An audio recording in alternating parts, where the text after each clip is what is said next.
Hello and welcome everybody. I'm Adnanayas and today I'm here with you to talk about another topic from business communication, and it is as obvious to you about memo writing. So we'll be discussing about memo writing and the essentials that are required for a memo writing. So let's find out what those essentials are, and what format should be we using, and what kind of format is required, and why is it important, and what is it important to use a or write a memo.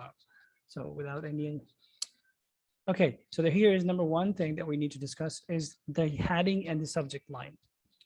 This part contains the basic details like the sender's name and designation, recipient name and designation, the date on which the memo is written, and the strong subject line that makes the purpose clear to the audience. So that's the first thing that we should need to worry about.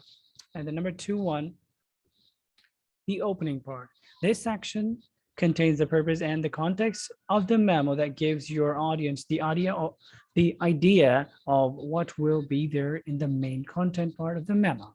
It's like brief overview for the audience that can give them a reason to read further. If written properly, it will also ensure your audience that the points and information discussed in the memo are relevant to them and address their needs. Moving on to number three, the context part. In this section, you will connect the memo content with the context by providing the background of the problem. You can mention the circumstances or events that have created the situation or the problem.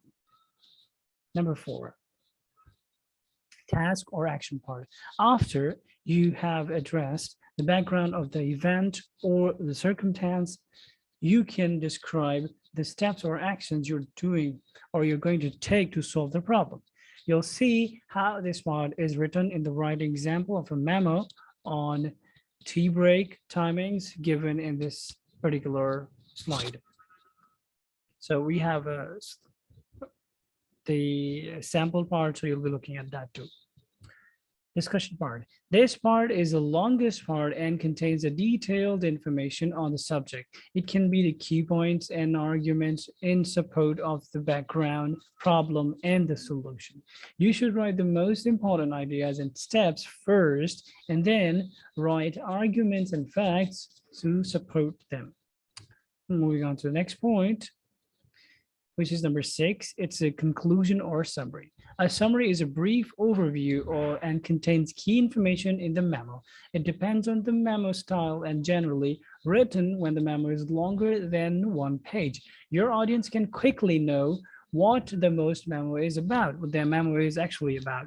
You can also include the preference or the reference to the source of information used to support your ideas.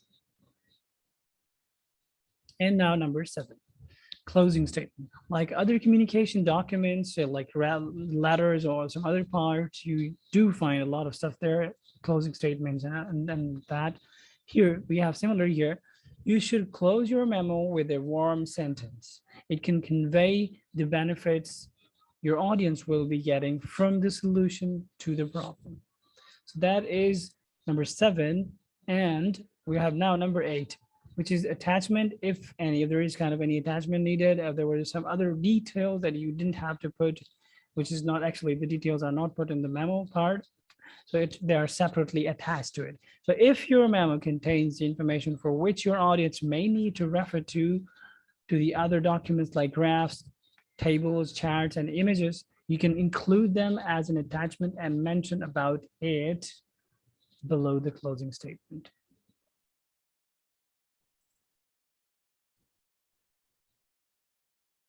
And now moving on to when to use a memo. So let's find out.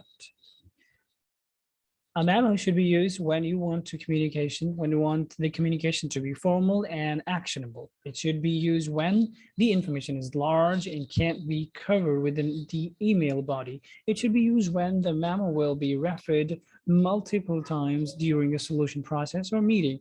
It should be used when your audience needs it to be stored and printed when needed. and it should be used when the information is confidential, classified, and or to be used for legal proceedings.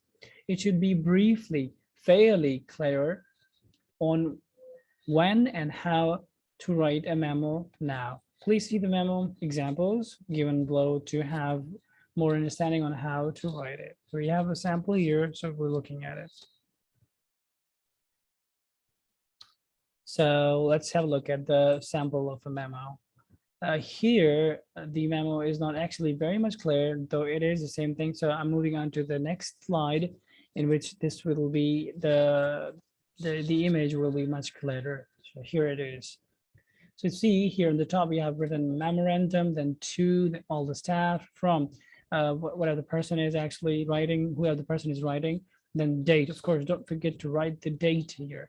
Then we have subject line, changes in tea break, timing to reduce non-productive time, then salutation party, their co-workers.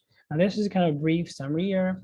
Based on our production reports and in out time reports from past 3 months, we have observed the tea break times are not being followed strictly here. So this is talking about the summary of the background of the problem. Well, so here again, we have second paragraph here, and then there's then the other changes here, and then moving on to the last line, this closing part, then this ending, you know, moving kind of thank you, being a gratitude kind of thing, and then in the last, you mentioned the production manager. And this is how the part is. You can stop the video, or you can pause the video here, and you can have a look at it, a deeper look at this. You can take it away if you want to. And this is how it is. And this is the format of writing a memorandum. I hope this was useful to you. Thank you very much. Don't forget to support the channel. Thank you very much and have a wonderful, wonderful day.